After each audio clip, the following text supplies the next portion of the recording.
Okay, so I just got back from a pretty moderate ride. That was my first ride back in a little while after taking a bit of a break because I got doored by a car 3 weeks ago, and so I've just had, a couple of indoor rides, but nothing really serious. Anyway, I was out for a couple hours. It was pretty warm out. I didn't really do any terribly hard efforts. I just kind of rode some tempo up the hill a few times, and my total ride time was about 2 hours. But anyway, even though it was not a terribly difficult session, it was enough that it was for sure a little bit of a training load, especially considering the fact that I'm kind of coming off of basically almost 3 weeks totally off. I did a few rides, but it's it was pretty chill. Anyway, for athletes that I work with at all levels, and people that I just talk with, that I run into on the road or at the shop or what have you, definitely one of the biggest things that I feel like people really don't get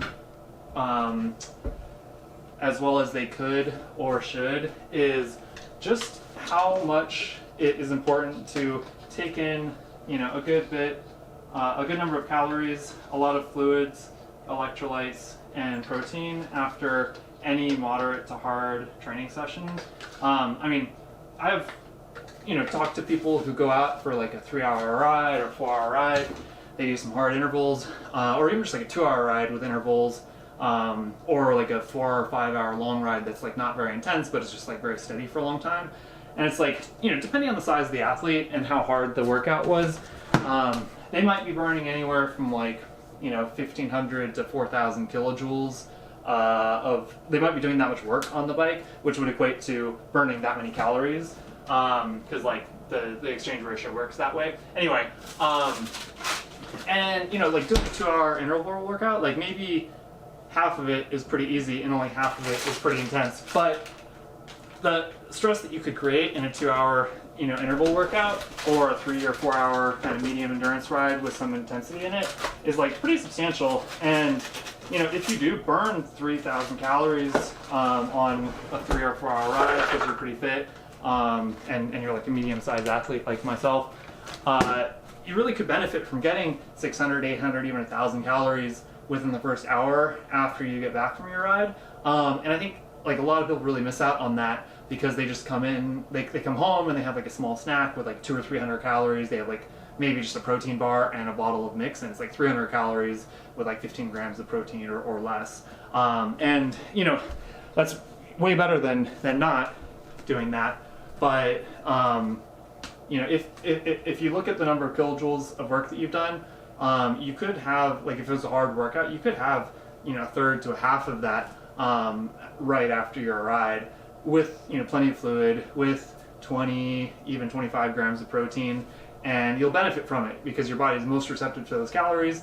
It's most receptive to absorbing a lot of fluid and electrolytes and absorbing protein and then using it to build up new enzymes and make you fitter, and basically to recover from your workouts.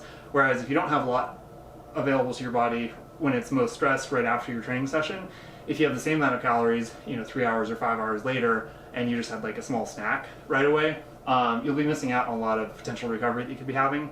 So right now I just did like I said 2 hours. It wasn't very intense, and I thought I would make a smoothie with some protein powder and some berries. I have mixed feelings about berries and high antioxidant foods right after training, but right now I just feel like having a smoothie because it's hot out. And a few bananas, and I'll put some sugar in there and some almond milk. So this, plus maybe some cereal or something like that, I'll probably get at least 600 or 700 calories kind of right off the bat, and I'll have a lot of fluid, which is going to help me replenish the lost fluids and calories that I just burned. And also I put some protein powder in there, so hopefully I get a little bit of protein that's going to help my body build up new enzymes that will help me adapt from that very modest workout and get just a little bit fitter a little more quickly. Because if you imagine, I don't know, you could almost imagine that training is kind of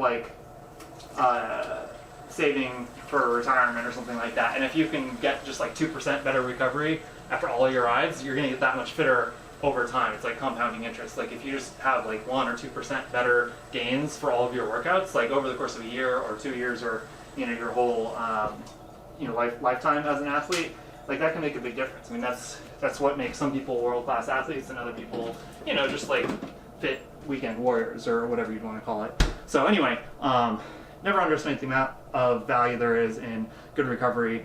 And even if it was just intense but very short, consider getting 400 or 500 calories in that first hour. If it was really long and really intense, depending on like how big you are as an athlete and how many kilojoules of work, and therefore how many calories of work you did, you might have 600 to 1,000 calories in that first 60 to 90 minutes after your session.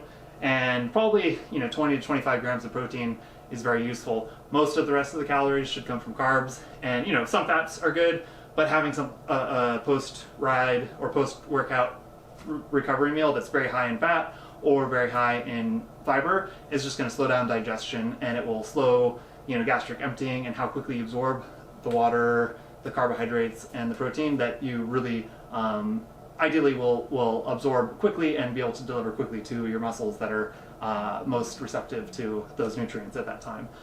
Anyway, that's all I had to offer at this particular moment in time, so I'll see you in the next video. Bye.